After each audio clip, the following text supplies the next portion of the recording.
కేరళ రాష్ట్రం మొత్తం కూడా అతలాకుతలమైపోతా ఉంది. మొత్తం విలయ తాండవం చేసింది. అక్కడ ఉన్నటువంటి వరదలు విలయాన్ని సృష్టించినాయి. ఊర్లే కొట్టుకుపోయినటువంటి పరిస్థితి. కొండ చర్యలు విరిగిపడి పడుకున్న వాళ్ళు నిద్రలో ఉండగా అర్ధరాత్రే నిద్రలోనే కన్ను మూసినటువంటి పరిస్థితి. ఇప్పటి వరకు అధికారిక లెక్కల ప్రకారం 123 మంది చనిపోయినట్టుగా తెలుస్తా ఉంది. తర్వాత ఇంకా చాలా మంది, కొన్ని వందలాది మంది, 123 మంది గాయపడ్డారు. చాలా డేంజర్. ఇంకా 128 మంది గాయపడ్డట్టుగా తెలుస్తా ఉంది. అయితే ఏది ఏమైనప్పటికీ అసలు యాక్చువల్గా వయనాడులో జరిగినటువంటి ఈ ప్రకృతి ప్రకోపంతో మొత్తం కూడా అతలాకుతలం అయిపోయింది. అక్కడ ఉన్నటువంటి ప్రజలందరూ కూడా ఆందోళన చెందడం కాదు, మామూలుగా అసలు అంటే కింద శిథిలాల కింద ఉన్నటువంటి వాళ్ళు ఫోన్ చేస్తూ ఉన్నారంట. ఫోన్ చేసి మేము ఇక్కడ శిథిలాల కింద చిక్కుకొని ఉన్నాం, మమ్మల్ని కాపాడండి అని చెప్పేసి ఫోన్ చేస్తూ ఉంటే హృదయ విదారకమైనటువంటి ఘటనలు అక్కడ కేరళ రాష్ట్రంలో వయనాడులో చోటు చేసుకున్నాయి. ఇక్కడ వయనాడు నుంచే ప్రాతినిధ్యం వహిస్తూ ఉన్నాడు మన అంటే కాంగ్రెస్ పార్టీ అగ్రనేత రాహుల్ గాంధీ. తర్వాత అంటే 2 చోట్ల నుంచి, ఇక్కడ ఉత్తరప్రదేశ్ నుంచి, ఇక్కడ 2 చోట్ల నుంచి ప్రాతినిధ్యం వహిస్తూ ఉన్నాడు. ఈ నేపథ్యంలో ఆయన ఎట్టి పరిస్థితుల్లో వాళ్ళకు సహాయ చర్యలు అందించాలని చెప్పేసి కోరడం. తర్వాత ప్రధానమంత్రి నరేంద్ర మోడీ కూడా చనిపోయిన వాళ్ళ కుటుంబాలకు 2 లక్షల చొప్పున, తర్వాత గాయపడ్డ వాళ్ళకు 50,000 రూపాయల చొప్పున ఎక్స్గ్రేషియా ప్రకటించారు.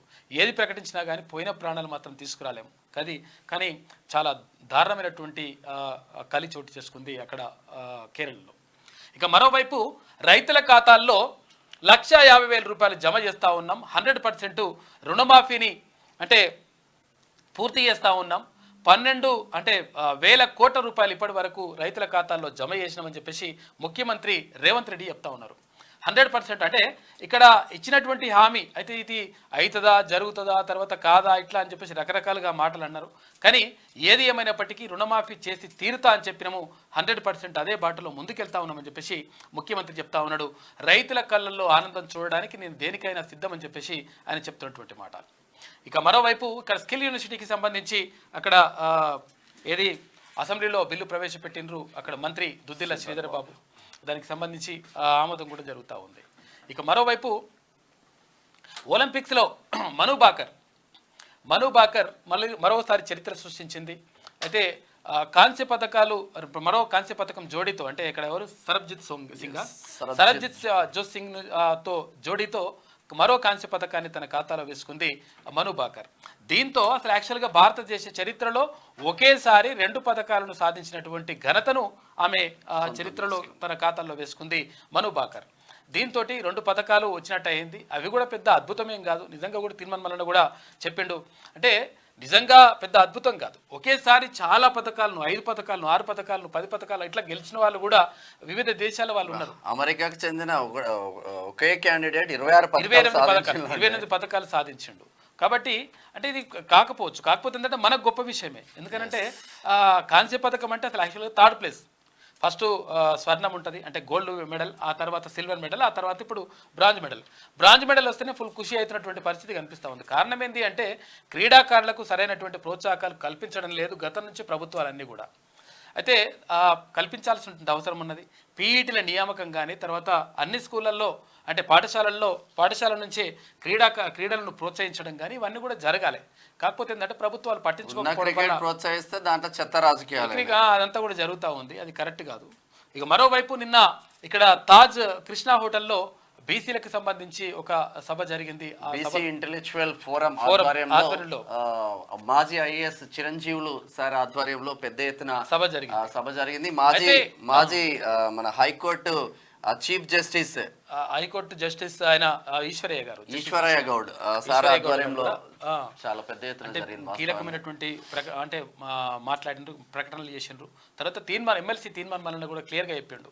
ఒకవేళ బీసీల కోసం, బీసీల రాజ్యాధికారం కోసం, బీసీల సాధికారత కోసం నేను దేనికైనా సిద్ధమని చెప్పేసి తీర్మాన్ మల్లన్న ప్రకటించిండు.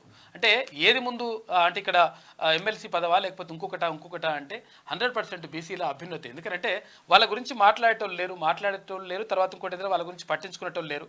నిజంగా మెజారిటీ ఉన్నటువంటి పబ్లిక్ వాళ్ళకు వాళ్ళే ఓట్లు వేసుకోలేకపోతున్నారు, వాళ్ళకు వాళ్ళు అభివృద్ధి చెందలేకపోతున్నారు, అభివృద్ధి పదంలో నడవలేకపోతున్నారు, కనీసం సోయి లేకుండా మరి ఉంటున్నారు. కాబట్టి వాళ్ళకు అండగా నిలవాల్సిన అవసరం ఉన్నది. తర్వాత చేసే చట్టాల్లో కానీ, తీసుకొచ్చినటువంటి సవరణలలో కానీ, గతంలో అక్కడ ఏది కేంద్ర ప్రభుత్వం గతంలో ఇక్కడ ఏది ఎన్డీఏ ప్రభుత్వం కాకుండా అప్పుడు యూపీఏ ప్రభుత్వం ఏది మహిళా బిల్లును ప్రవేశపెట్టింది. మహిళా బిల్లును ప్రవేశపెట్టినప్పుడు పార్లమెంట్లో ప్రవేశపెట్టినప్పుడు అక్కడ అది మహిళా బిల్లును వ్యతిరేకించినారు. అప్పుడు యాదవత్రయం ఎవరు ములాయం సింగ్ యాదవ్, తర్వాత ఎవరు లాలూ ప్రసాద్ యాదవ్, తర్వాత ఇట్లా ముగ్గురు యాదవత్రయం మొత్తం మీద ఆ బిల్లును వ్యతిరేకించిండ్రు. ఎందుకు వ్యతిరేకించిండ్రు అని చెప్పేసి మొత్తం అట్టెట్లా వ్యతిరేకిస్తారండి, మహిళలకు వ్యతిరేకమా అని చెప్పేసి మాట్లాడినరు. కాకపోతే ఏంటంటే వాళ్ళు అడిగింది ఏంటంటే మహిళలకు రిజర్వేషన్ రావాల్సిందే, సంతోషం, దాని గురించి ఏం ప్రాబ్లం లేదు. కాకపోతే ఏంటంటే అక్కడ మహిళల్లో కూడా అంటే మొత్తం కూడా అగ్రవర్ణ మహిళలే ముందుకు వస్తూ ఉన్నారు. మరి బీసీ మహిళలకు అందులో వాటా ఉందా అని చెప్పేసి వాళ్ళు అడిగినారు. ఉందా అడిగినప్పుడు లేదు అని చెప్పిండ్రు. చెప్తే మరి అట్లెట్లయితుంది లెక్క, మరి బీసీ మహిళల సాధికారత కూడా అవసరం కదా, వెనుకబడినటువంటి మహిళలు వెనుకబడిపోవాలన్నా, కాబట్టి 100% దానికి అవసరం అని చెప్పేసి వాళ్ళు నిర్ణయం తీసుకొని ఆ బిల్లును వ్యతిరేకించారు. అది ఇప్పటి వరకు ఇంకా అట్లా కొనసాగుతూ ఉంది. అయితే మొత్తం మీద కావాల్సింది ఏంటి అంటే భారతదేశంలో కానీ ఇటు తెలంగాణ రాష్ట్రంలో కానీ అత్యధికంగా ఉన్నటువంటి ప్రజలు ఎవరైనా ఉన్నారు అంటే వాళ్ళు బీసీలు. కాకపోతే ఏంటంటే వాళ్ళు వెనుకబడిన వాళ్ళుగానే ఉంటున్నారు, వాళ్ళకు సంబంధించినటువంటి రిజర్వేషన్లు వాళ్ళకి దక్కడం లేదు. కాకపోతే ఏంటంటే నిన్న నిజంగా చాలా అంటే చాలా పెద్ద ఎత్తున వీళ్ళు కూడా ఊహించలేదు ఇంతమంది వస్తారు అని కూడా, నిర్వహించే వాళ్ళు కూడా ఊహించలేదు. చాలా పెద్ద ఎత్తున వచ్చిండ్రు. శ్రీనివాస్ గౌడ్ కావచ్చు, చెరుకు సుధాకర్ గౌడ్ కావచ్చు, మాజీ మంత్రి శ్రీనివాస్ గౌడ్ కావచ్చు, ఇటు మాజీ స్పీకర్ మధుసూదనాచారి కావచ్చు, బండ ప్రకాష్ అన్న కావచ్చు, మళ్ళా తిన్మర్ మల్లన్న కావచ్చు, పార్టీలకు అతీతంగా కుల సంఘాలు, వివిధ బీసీలలో ఉన్న కుల సంఘాలు అవసరం ఉన్నది. తర్వాత ఎవరినో నిందించాల్సిన అవసరం లేదు. తర్వాత ఇంకొకటి ఏంటంటే నిన్న అంటే అసలు యాక్చువల్ నా వ్యక్తిగత అభిప్రాయం, ఇది మల్లన్నకు సంబంధించింది కాదు. కాకపోతే ఏంటంటే నిన్న నాకు కేవలం బీసీల ఓట్ల వల్ల మాత్రమే నేను గెలిచిన అన్నారు. కాకపోతే ఏంటంటే బీసీలు వేసిన మాట మాత్రం వాస్తవం. కాకపోతే ఏంటంటే అందులో అగ్రవర్ణాలు కూడా అందరూ కూడా రెడ్డిలు కానీ లేకపోతే మిగతా వాళ్ళు కూడా వేసిండ్రు ఓట్లు. ఆ విషయం అట్లా అనాల్సింది కాదేమో అని చెప్పేసి నా వ్యక్తిగత అభిప్రాయం, అది అట్లా అనాల్సింది కాదేమో. కాకపోతే ఏంటంటే బీసీలు సంఘటితం కావాల్సిన అవసరం మాత్రం అన్న ఒకటి స్పష్టం చేసిండు అన్న, నాకు ఎమ్మెల్సీ టికెట్ ఇచ్చిన తర్వాత కాంగ్రెస్ పార్టీ నుంచి నేను పోటీ చేసినా కూడా నన్ను ఓడగొట్టడానికి ఎంతమంది ప్రయత్నాలు చేసిందో మీకు బీసీ కులాలు కావచ్చు, బీసీ నాయకులు కావచ్చు నాకు అండగా ఉన్నారన్న.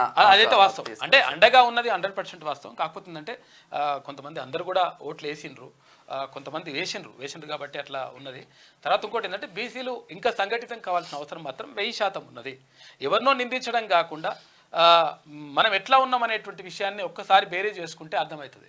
ఇక లేకపోతే గట్లనే ఉంటాం, జై కొడతాం, జెండాలు పడతాం అంటే 100% గట్లనే ఉంటారు పరిస్థితి. కాకపోతే ఏంటంటే ఇది ఎవరినో నిందించి తర్వాత ఎవరినో అనడం కాదు, సొంతంగా సోయి ఉంటే సిగ్గుశరం ఏమన్నా అట్లా ఉంటే మంచిగా ఉంటుందని చెప్పేసి నా వ్యక్తిగత అభిప్రాయం ఇది. ఇక మరి పాలకుర్తిలో మాజీ మంత్రి ఎర్రబెల్లి దయాకర్ రావు కూడా పొగలొస్తా ఉన్నాయంట. నేను ఎర్రబెల్లి దయాకర్ రావు ప్రధాన అనుచరుడు అందే యాకన్న, ఈజీఎస్ స్టేట్ డైరెక్టర్ గా ఉన్నాడు, మాజీ ఎంపీటీసీ. మరి ఆయన కూడా పాలకుర్తి నియోజకవర్గ ఇన్ఛార్జ్ ఝాన్సీ రెడ్డి, ఎమ్మెల్యే యశస్విని రెడ్డి ఆధ్వర్యంలో పెద్ద ఎత్తున ర్యాలీగా, అంటే ఓ ఎమ్మెల్యేనే జైన్ అవుతున్నారా పాలకుర్తిలో అన్నంత విధంగా దళిత రత్న ముద్దు బిడ్డ, దళిత బిడ్డ అందే యాకన్న కూడా పెద్ద ఎత్తున నిన్న జైన్ అయిన పరిస్థితి. చాలా విషయాలు మాట్లాడుకోవాలి మనం. ఒక్క నిమిషం అన్న, ఒకటే నిమిషం. ఇది అందే యాకన్నకు సంబంధించిన ఒకటే నిమిషం. నిన్న చాలా పెద్ద ఎత్తున మాత్రం ర్యాలీ ఆధ్వర్యంలో ఎమ్మెల్యేనే జాయిన్ అయ్యండి అన్న ఫీలింగ్ వచ్చేసింది పాలకుర్తిలో. మరి ఎందుకు ఎర్రబెల్లి దయాకర్ రావు ప్రధాన అనుచరులు అందరూ ఎందుకు పోతున్నారో అర్థం కాని పరిస్థితి అయితే ఉందని చెప్పుకోవచ్చు. చాలా పెద్ద ఎత్తున జరిగింది. యశస్విని రెడ్డి ఆధ్వర్యంలో నిన్న జాయిన్ అయ్యండు యాకన్న. ఇది ఇట్లా ఉంటే ఒకసారి వెలుగు దినపత్రికకు వెళ్దాం. ఇండియాకు మరో మెడల్. ఇండియా స్టార్ షూటర్ మను భాకర్ పారిస్ ఒలింపిక్స్ లో మళ్లీ మెరిసింది. 10 మీటర్ల ఎయిర్ పిస్తల్ మిక్స్డ్ టీమ్ ఈవెంట్ లో సరబ్జోత్ సింగ్ తో కలిసి బరిలోకి దిగిన ఆమె కాంస్య పతకాన్ని సొంతం చేసుకుంది. దీంతో ఒకే ఒలింపిక్స్ లో 2 మెడల్ సాధించిన తొలి ఇండియన్ అథ్లెటిక్ గా కొత్త చరిత్ర సృష్టించింది. స్వతంత్రానికి ముందు నార్మన్ పిచార్డ్ 2 రజతాలు నెగ్గిన రికార్డును మను బ్రేక్ చేసింది. ఓవరాల్ గా ఇండియా తరఫున ఒలింపిక్స్ లో 2 పతకాలు నెగ్గిన 3వ ప్లేయర్ గా రికార్డులకు ఎక్కింది. Wrestler Sushil Kumar, shuttler PV Sindhu ముందున్నారు. బట్ వీళ్ళిద్దరు ఇయర్ చేంజ్ చేసుకుంటూ కొట్టారు. ఈమె విత్ ఇన్ 3 days లో ఒకే ఇయర్ లో కుట్టి పడేసింది. Great, congratulation. మొన్న ఒకటి కొట్టేసింది, తర్వాత ఈమె బంగారు తల్లి కాకుండా ఈమె కాంచన్ తల్లి ఇప్పుడు కాస్యం తల్లి కాంచన్ తల్లి మను భాకర్ ఇప్పుడు మొన్న కాంస్య పథకం కొట్టింది. తర్వాత ఇప్పుడు సరబ్జోత్ సింగ్ తోటి కలిసి అంటే ఇవి వాస్తవం కదా. కాస్యం రజకం అంటే చాలా మంది కన్ఫ్యూజ్ ఉంటది. First prize, second prize, third prize. నేను అదే చెప్తున్నా, gold medal, silver medal, first prize అంటే గోల్డ్ మెడల్, ఫస్ట్ ప్రైజ్ అంటే గోల్డ్ మెడల్ స్వర్ణ పథకం, సెకండ్ ప్రైజ్ అంటే రజతం, తర్వాత సిల్వర్ మెడల్, ఇప్పుడు థర్డ్ ప్రైజ్ అంటే బ్రాంజ్. దీన్ని కాంస్యం అంటారు, అంటే థర్డ్ ప్లేస్ అన్నమాట. అది లెక్క. అంటే ఒక క్లారిటీ వస్తుంది.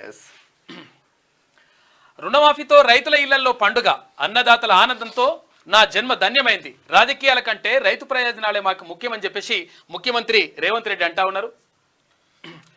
కేవలం 12 రోజుల్లో 12,000 కోట్ల రుణమాఫీ. ఇచ్చిన మాట ప్రకారం ఆగస్టు 15 వరకు 2 లక్షల రుణమాఫీ. గత బీఆర్ఎస్ ప్రభుత్వం తెలంగాణను తాకట్టు పెట్టింది. వాళ్ళు చేసిన అప్పుల కిస్తీకి 8 నెలల్లోనే 43,000 కోట్లు కట్టినామని వెల్లడి. 1.5 లక్షల లోపు రుణాల మాఫీకి నిధుల విడుదల. మొత్తం 6.40 లక్షల మందికి 6,140 కోట్లు రిలీజ్ చేసిండ్రు నిన్న రాష్ట్రం. 12 రోజులలో 12,000 కోట్ల రూపాయలు విడుదల చేసామని చెప్పేసి ప్రభుత్వం చెప్తా ఉంది, ముఖ్యమంత్రి చెప్తా ఉన్నారు. రాజకీయాల కంటే రైతుల ప్రయోజనాలే తమకు ముఖ్యమని సీఎం రేవంత్ రెడ్డి అన్నారు. సాధారణంగా ఎన్నికలు వచ్చినప్పుడే కొన్ని పార్టీలకు రైతులు గుర్తుకొస్తారు, కానీ ఇప్పుడేం ఎన్నికలు లేవు, అయినా మేము ఏకకాలంలో రుణమాఫీ చేస్తున్నాం. కేవలం 12 రోజుల్లోనే 12,000 కోట్ల రూపాయల రుణాలు మాఫీ చేసినాం. ఇది మా ప్రభుత్వ చిత్తశుద్ధికి నిదర్శనం అని చెప్పారు. ఇక రుణ విముక్తి పొందిన లక్షలాది మంది రైతులు తమ ఇండ్లలో పండుగ చేసుకుంటున్నారని, దీంతో తన జన్మ ధన్యమైందన్నారు.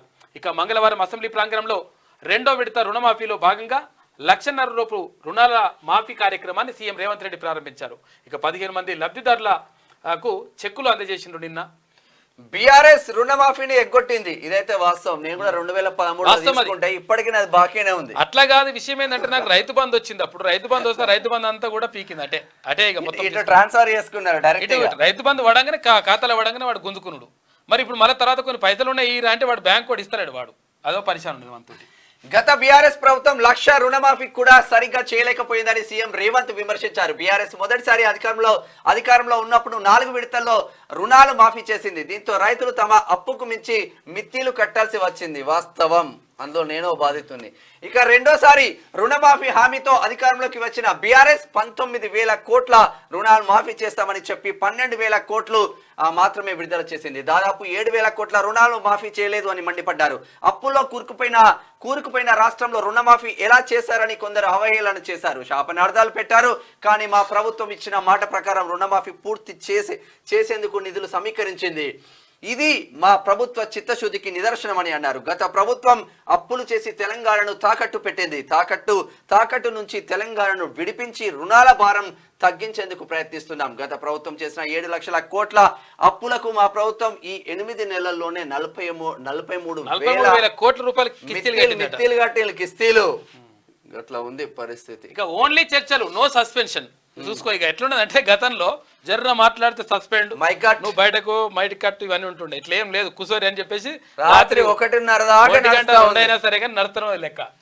అసెంబ్లీలో నయా ట్రెండ్, సమావేశాలను హుందాగా నడుపుతున్న ప్రభుత్వం. గతంలో మాదిరి ప్రతిపక్ష సభ్యుల గెంటివేతలు లేవు. అర్ధరాత్రి దాటినా సభ కొనసాగుతూనే ఉన్నది. ఇది ఇట్లా ఉంటాయి చూడు ఒక్కసారి. వయనాడ్ విలవిల, కొండ చర్యలు విరిగిపడి 123 మంది మృతి, 800 మంది గల్లంతు. తుడిచి పెట్టుకుపోయిన 5 గ్రామాలు, మట్టి దిబ్బల కింద మరికొంతమంది. రంగంలోకి ఆర్మీ, ఎయిర్ ఫోర్స్, ఎన్డీఆర్ఎఫ్. కుండపోత వర్షాలతో సహాయ చర్యలకు ఆటంకం. చలియార్ నదిలో కొట్టుకుపోయిన డెడ్ బాడీలు, రిలీఫ్ క్యాంపుపై పడిన బండరాలు.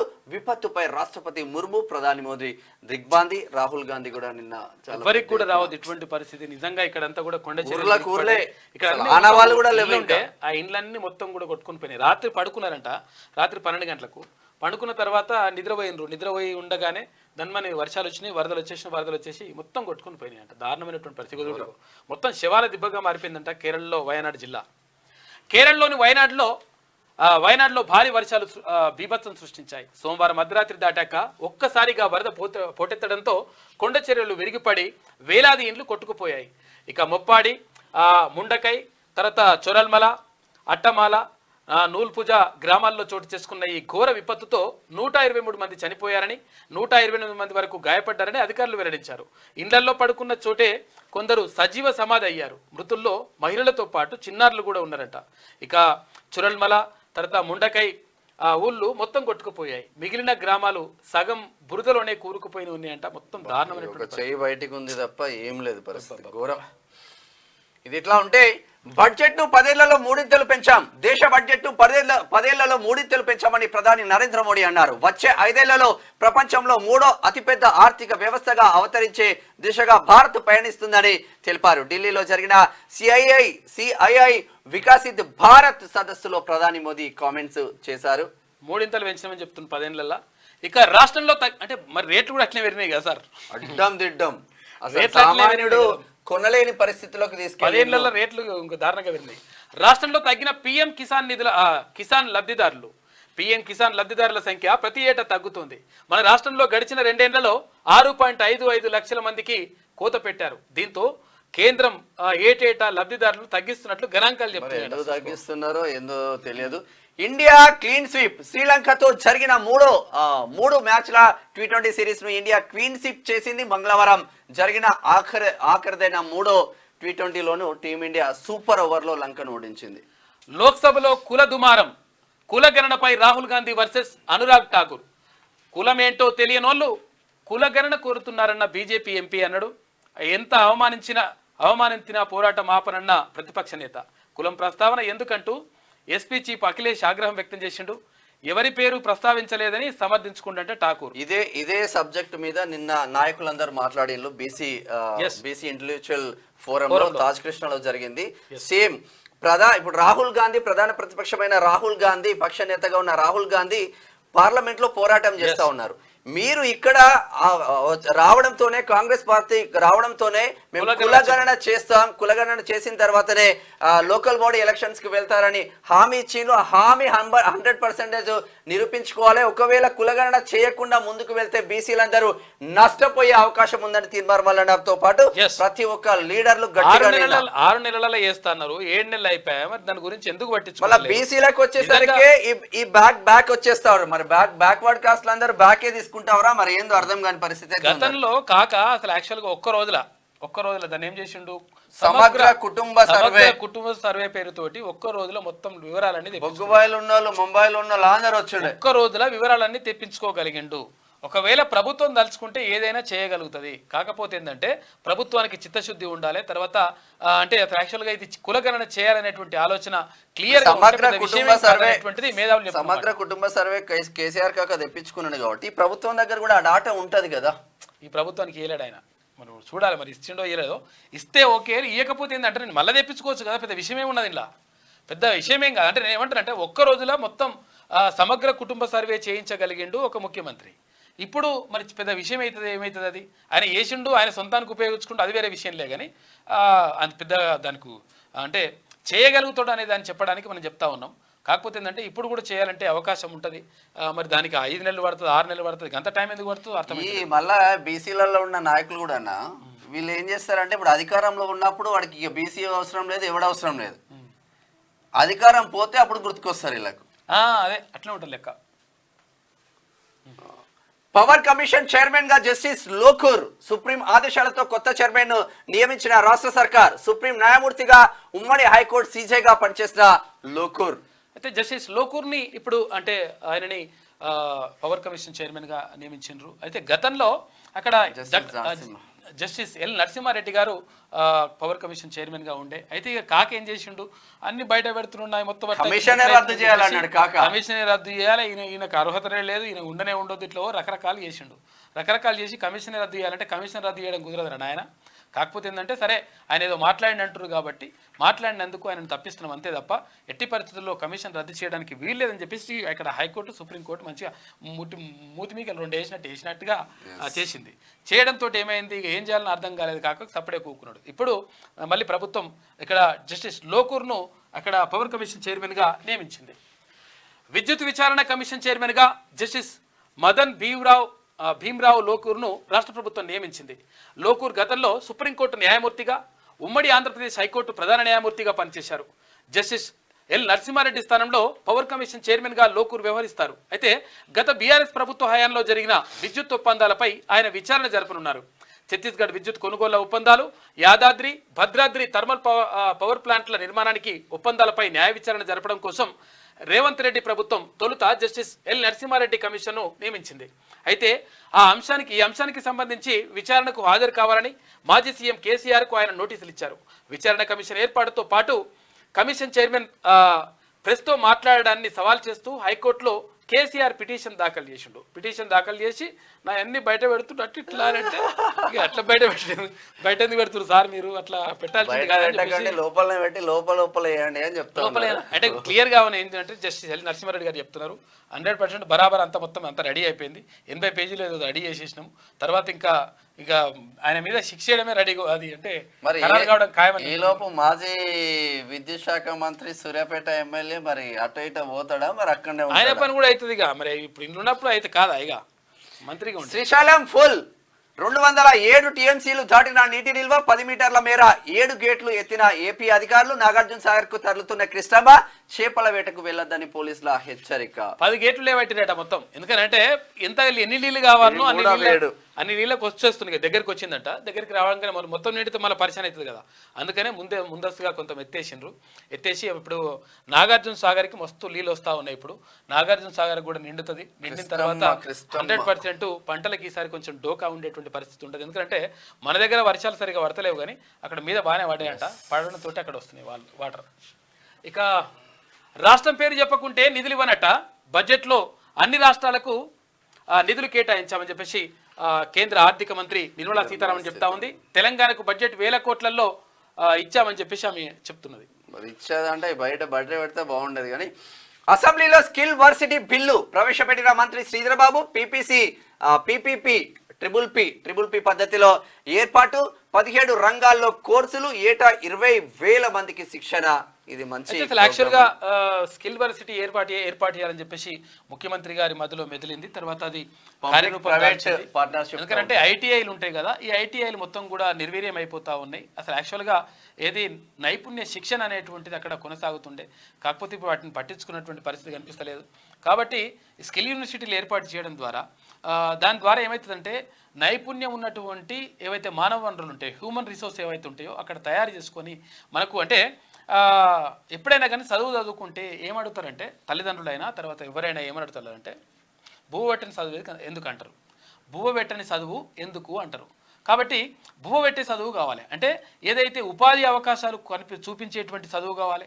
తర్వాత సమాజంలో తర్వాత అది ఉపయోగపడే విధంగా ఉండాలి. కానీ ఉట్టినే చదువుకున్నావా పోయినావా అయిపోయిందా డిగ్రీలు వచ్చినా లెక్క అంటే అది కాదు లెక్క. కాబట్టి స్కిల్ యూనివర్సిటీ ఏర్పాటు ద్వారా ఆ స్కిల్స్ని డెవలప్ చేసి తర్వాత వాళ్ళని నైపుణ్యాన్ని వాళ్ళకు మెరుగుపెట్టి ఆ తర్వాత వాళ్ళకు దాని ద్వారా ఉత్పత్తిని పెంచేటువంటి కార్యక్రమం జరుగుతుంది. అది ఉపాధి అవకాశాలను కూడా మెండుగా కల్పిస్తుంది. రాష్ట్ర ప్రభుత్వం ప్రతిష్టాత్మకంగా ఏర్పాటు చేయనున్న స్కిల్ యూనివర్సిటీ బిల్లును మంగళవారం అసెంబ్లీలో మంత్రి శ్రీధర్ బాబు ప్రవేశపెట్టారు. ఇక young India skill university public private partnership bill 2024 పేరుతో దీన్ని తీసుకొచ్చారు. అయితే పీపీపీ పద్ధతిలో యూనివర్సిటీని ఏర్పాటు చేయనున్నారు. 17 రంగాల్లో కోర్సులు ప్రవేశపెట్టి ఏటా దాదాపు 20,000 మందికి శిక్షణ ఇవ్వనున్నారు. హైదరాబాద్లో స్కిల్ యూనివర్సిటీ మెయిన్ క్యాంపస్ ఏర్పాటు చేసి వివిధ ప్రాంతాల్లో నైపుణ్య కేంద్రాలు స్కిల్ సెంటర్లు అంటే స్పోక్స్ ఏర్పాటు చేయనున్నారు. వీటికి అనుబంధంగా వేర్వేరు కాలేజీలను ఏర్పాటు చేయనున్నట్లు తెలుస్తున్నది. ఆ యూనివర్సిటీ ద్వారా యువతలో నైపుణ్యాలను పెంచేందుకు శిక్షణ ఇస్తున్నారంట. దీంతో ఉద్యోగాలు వస్తాయి, లేకపోతే సొంతంగా ఉపాధి అవకాశాలు లభిస్తాయి. ఎందుకంటే బీటెక్ అయిపోయిన తర్వాత స్కిల్ ఏమి ఉండట్లేదు. ఒక రకంగా ఏంటంటే భూమి పెట్టి చదువు అన్నట్టు. సరయూ నదిలో జనగామ యువతి గల్లంతు సెల్ఫీ తీసుకున్న 2 నిమిషాల్లోనే ఘటన. అయోధ్య యాత్రలో విషాదం. ప్రమాదంలో చిక్కుకున్న ఐదుగురులో పాపం. ఏం సెల్ఫీ నేను ఏమంటున్నా అంటే ఇప్పుడు సెల్ఫీలు అని చెప్పేసి వరదలు వచ్చే దగ్గరకు పోయి ఇట్లా నిలబడతారు ధన్మని తట్టుకుమని ఒక గేట్ ఎత్తిరు అనుకో. ఇప్పుడు శ్రీశైలం గేట్లు ఎత్తిండ్రు. గేట్లు ఒక్కటేసారి ఏమవుతుంది 10 గేట్లు ఎత్తిండ్రు అనుకో. ఎత్తి ఏమవుతుంది పరిస్థితి, ఉన్న వరద ఏమవుతుంది గాడికెళ్ళి పోయేది ఒక్కటేసారి ఇక్కడికి వచ్చేసి కొట్టుకుని పోతారు. బాచుపల్లిలో విజ్ఞాన జ్యోతి కాలేజ్ ఇంజనీరింగ్ వాళ్ళు పిల్లలు ఆడేది విజ్ఞాన విహార యాత్రకు పోయినరు. గేట్లు ఓపెన్ చేసిండ్రు పాపం కొట్టుకుని పోయినరు. కాకపోతే జాగ్రత్తగా ఉండండి. వర్షాకాలం నీటితోటి నిప్పుతోటి తర్వాత కరెంటుతోటి ఆడుకోవచ్చు. ఎందుకంటే what is the dangerous city in the world అంటే electricity is the dangerous city అని అంటారు. కాకపోతే అందుకని ఆ ఎలక్ట్రిసిటీతోని కానీ కరెంటుతోని కానీ నిప్పుతోని కానీ నీటితోని కానీ ఆడుకోవద్దు. జార్ఖండ్ లో పట్టాలు తప్పిన రైలు, 2 మృతి, 20 మందికి గాయాలు. హౌరా నుంచి ముంబై వెళ్తుండగా ప్రమాదం. చక్రధర్పూర్ రైల్వే డివిజన్ లో ఘటన. కొద్ది దూరంలోనే పట్టాలు తప్పిన మరో గూడ్స్ రైలు. కేరళలో చాలా తప్పుతున్నాయి ఇక అట్లా పాపం. కేరళ అతలాకుతలం అయిపోయింది, మొత్తం దారుణమైనటువంటి పరిస్థితులు ఎదుర్కొంటా ఉంది. ఉన్నటువంటి ప్రధాన కథనాలు అయితే ఒక్కసారి ఆంధ్రజ్యోతి చూద్దాం. పంచాయతీ స్థాయిలో రోజువారీ వాతావరణ సూచనలు. దేశవ్యాప్తంగా 2.69 లక్షల స్థానిక సంస్థలకు బాధ్యతలు అప్పగించారట. రైతులకు మరింత మేలు అని చెప్పేసి కేంద్ర ప్రభుత్వం చెప్తుంది. అద్వితీయ మను, యువ షూటర్ మను భాకర్ ఖాతాలో 2వ పథకం. 10 మీటర్ల ఎయిర్ పిస్టల్ మిక్స్డ్ డబుల్స్ లో సరబ్జోత్ తో కలిసి కాస్యం. ఒకే ఒలింపిక్స్ లో 2 పథకాలు గెలిచిన భారత తొలి అథ్లెట్ గా చరిత్ర సృష్టించింది. మను బంగారం కాదు కాంస్యం. ఇప్పుడు మను కాంస్యం గెలుచుకున్నది, 2 కాంస్యాలు గెలుచుకున్నది. ఒకటి డబుల్స్ లో, తర్వాత ఇంకోటి సింగిల్స్ లో. 10 మీటర్ల ఎయిర్ పిస్టల్ ఈవెంట్ లో కాంస్యం గెలుచుకున్న అనంతరం మనుతో కలిసి స్వర్ణ రజత పథకాల విజేతలతో సెల్ఫీ తీసుకుంటున్న సరబ్జోత్ సింగ్ అని చెప్పేసి ఇక్కడ చిత్రాన్ని చూసుకోవచ్చు. యువ షూటర్ మను మళ్ళీ అద్భుతం చేసింది. ఆమె రెండోసారి ఆమె గురి అదిరింది. ప్యారిస్ ఒలింపిక్స్ లో భారత్ కు 2వ పథకాన్ని తనే అందించింది. ఇప్పటికే 10 మీటర్ల ఎయిర్ పిస్టల్ ఈవెంట్ లో వ్యక్తిగత విభాగంలో కాంస్యం గెలుచుకున్న మను అదే ఈవెంట్ లో మిక్స్డ్ డబుల్స్ లోనూ సత్తా చాటింది. సహచర షూటర్ సరబ్జోత్ సింగ్ తో కలిసి కాంస్యం సాధించింది. స్వాతంత్రం తర్వాత ఒకే ఒలింపిక్స్ లో 2 పథకాలు సాధించిన భారత అథ్లెట్ గా మను రికార్డు సృష్టించింది. ఇది కరెంట్ అఫైర్స్ లో కూడా వస్తుంది, తర్వాత జిఎస్ లో కూడా ఉపయోగపడుతుంది. భారత్ కు 2 పథకాలు ఒకేసారి అందించినటువంటి వాళ్ళు ఎవరు అని చెప్పేసి అన్నప్పుడు అక్కడ మను భాకర్ అని పెట్టాల్సి వస్తుంది. తర్వాత మను భాకర్ తో కలిసి ఇంకో అంటే డబుల్ షూటర్ లో పాల్గొన్నది ఎవరు అని చెప్పేసి అన్నప్పుడు అప్పుడు సరబ్జోత్ సింగ్ అని చెప్పి చెప్పాల్సి వస్తుంది. కాబట్టి ఇవన్నీ కూడా కరెంట్ అఫైర్స్ కూడా ఉపయోగపడతాయి. క్యూన్యూస్లో ఇవన్నీ కూడా ఉంటాయి, చూసుకోవాలి. అంటే కాంపిటేటివ్ ప్రిపేర్ అయ్యేవాళ్ళు, ఎందుకంటే ఇప్పుడు చాలా అంటే ఉద్యోగాలకు ప్రిపేర్ అవుతా ఉన్నారు నిరుద్యోగులు చాలా మంది కూడా. వాళ్ళకి ఏమనుకుంటారంటే టైం వేస్ట్ అని అనుకుంటారు. టైం వేస్ట్ ఏముండదు. ఇందులో మనం చాలా విషయాలు అంటే కరెంట్ అఫైర్స్ సంబంధించినటువంటి విషయాలు కూడా చర్చిస్తాం కాబట్టి అవన్నీ కూడా ఉపయోగపడతాయి మీకు. 1900 సంవత్సరంలో ప్యారిస్ వేదికగా జరిగిన విశ్వ క్రీడల్లో ఆంగ్లో ఇండియన్ నార్మన్ ప్రిచార్డ్ 200 మీటర్ల స్ప్రింట్, 200 మీటర్ల హార్డిల్స్ లో 2 రజత పథకాలు గెలిచారు. ఇప్పటికే 2 పథకాలతో ఊపు మీదున్న మను 3వ ఈవెంట్ కు ఆగస్టు 2వ ఆడనుంది. 3వ పథకం అందుకుంటూ ఉండకుండా అయిపోతుంది లెక్క.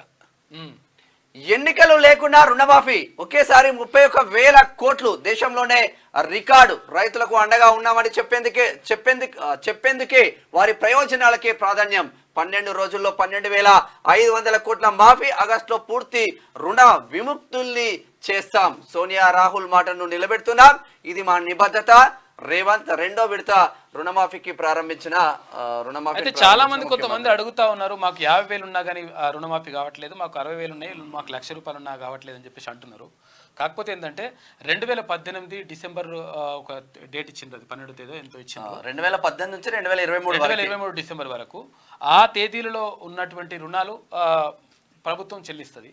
తర్వాత ఇంకొకటి ఏంటంటే అంటే రైతులకు సంబంధించి ఇంకొక విషయం ఏంటంటే, ఒకవేళ మీరు అంతకంటే ముందు తీసుకున్నారనుకో, ఆ తర్వాత రెన్యువల్ చేసుకొని ఉంటే మీకు అందులో అర్హులుగా ఉంటారు. ఒకవేళ అంతకుముందు తీసుకొని మీరు రెన్యువల్ చేయకుండా అట్లనే కొనసాగితే మాత్రం ఇందులోకి రావంట. అందుకని మీకు ఆగిపోయి ఉంటాయి. కాబట్టి దీనిపైన అధికారులు కూడా దృష్టి పెట్టాల్సిన అవసరం ఉంది. తర్వాత ప్రభుత్వం కూడా దీని గురించి పట్టించుకోవాలి.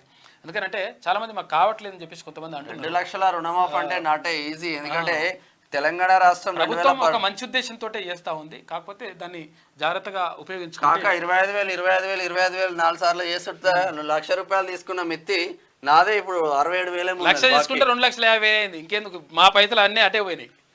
మృత్యు విలయం, విరిగిన కొండ చర్యలు, వరద బీభత్సం. వయనాడులో 133 మంది దుర్మరణం, 65 మంది కుటుంబాలు భూస్థాపితం. ఇక వందలాది మందికి గాయాలు, శిథిలాల కింద ఇంకా 250 మంది.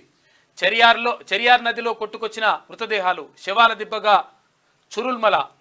టీ ఎస్టేట్లో 600 మంది అస్సోం, పశ్చిమ బెంగాల్ కార్మికులు గల్లంతయ్యారంట పాపం. ఓ రిసార్ట్లో చిక్కుకున్న 100 మంది. మదర్సా మసీదుల్లో వైద్య శిబిరాలు, సహాయక శిబిరాల్లో ఆ చర్యల్లో త్రివిధ దళాలు, NDRF.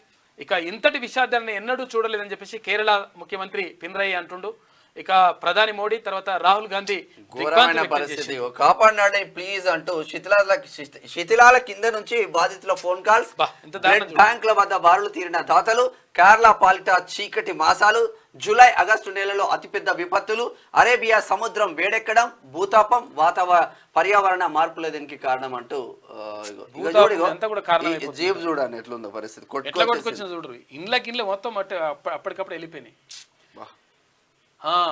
God's own country Kerala ఇక ప్రకృతి ప్రకోపానికి గురైంది. పశ్చిమ కనుమల నడుమ తేయాకు తోటలు, ఏపుగా పెరిగే రబ్బరు చెట్లు, చూపరులను ఆకట్టుకునే కొబ్బరి చెట్లతో ఆహ్లాదంగా ఉండే వయనాడుపై విపత్తు విరుచుకుపడింది. తెరిపి లేకుండా కురుస్తున్న వర్షాలు, బురదలో కూడిన వరద, విరిగిపడ్డ కొండ చర్యలు వెరసి సోమవారం అర్ధరాత్రి వయనాడుకు కాలరాత్రిగా మారాయి. పదుల సంఖ్యలో ఇల్లు కొండ చర్యల దాటికి నేలమట్టమయ్యాయి. నిద్రలోనే 133 మంది పౌరులు ప్రాణాలు తిరిగిరాని అనంత లోకాలకు చేరుకున్నారు. మరో 128 మంది క్షతగాత్రులయ్యారు. కొండ చర్యలు బీభత్సం ఒకవైపు, వరదలతో ఉప్పొంగిన నదులు మరోవైపు, వరద ఉధృతికి శరీర భాగాలు తెగిపడి కిలోమీటర్ల దూరానికి కొట్టుకుపోయిన మృతదేహాలు ఇంకోవైపు. మృత్యుదేవత కరాల నృత్యం చేస్తోందా అన్నట్టు ఎక్కడ చూసినా మృతదేహాలు, ఆహాకారాలు, ఆసుపత్రుల్లో బంధుమిత్రుల ఆర్తనాదాలు. ఈ విపత్తులో వందల మంది గల్లంతయ్యారు. మరణాల సంఖ్య ఇంకా పెరిగే ప్రమాదం ఉందని ప్రభుత్వం ఆందోళన వ్యక్తం చేసింది. సహాయక చర్యల కోసం త్రివిధ దళాలు రంగంలోకి దిగాయి. ఎన్డీఆర్ఎఫ్, పారామిలిటరీ, స్వచ్ఛంద సేవకులు రంగంలోకి దిగారు. ఈ విపత్తుపై రాజకీయ పార్టీలకు అతీతంగా యావత్ భారతదేశం స్పందించింది. ప్రధాని నరేంద్ర మోడీ కేరళ సీఎం పినరయి విజయన్కు ఫోన్ చేసి ధైర్యం చెప్పారు. కేరళ సర్కార్ 2 రోజుల పాటు సంతాప దినాలను ప్రకటించింది. రాష్ట్ర పబ్లిక్ సర్వీస్ కమిషన్ పిఎస్సి పరీక్షలను కూడా వాయిదా వేస్తున్నట్లుగా అక్కడి ప్రభుత్వం ప్రకటించింది. ఇటువంటి సమయాలన్నా కేరళలో మాజీ ముఖ్యమంత్రులు ఉన్నారు, ఎమ్మెల్యేలు ఉన్నారు, మంత్రులు ఉన్నారు, ఎమ్మెల్సీలు ఉన్నారు, చాలా పెద్ద ఎత్తున ఒక్కొక్కడు 100,000 కోట్లు సంపాదించారు. ఒక్క రూపాయి కూడా దానం చేయరు బయటకు వచ్చి, ఒక్క రూపాయి కూడా. దొంగలు ఉంటారు. మీ రాష్ట్రమే కదా, ఇవ్వచ్చు కదా, మనిషికో 50 కోట్లు 100 కోట్లు గోల్డ్ సంపాదించారు. 3వ విడత రుణమాఫీ 2 దఫాల్లో 2 లక్షల వరకు బకాయిలు ఒకేసారి మాఫీ.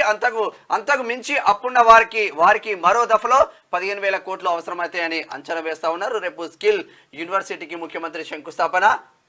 విద్యుత్ విచారణ కమిషన్ చైర్మన్ గా జస్టిస్ మదన్ బి లోకూర్ నియమిస్తూ ఉత్తర్వులు జారీ చేసిన ప్రభుత్వం నివేదిక ఇవ్వడానికి 3 నెలల గడువు అంట.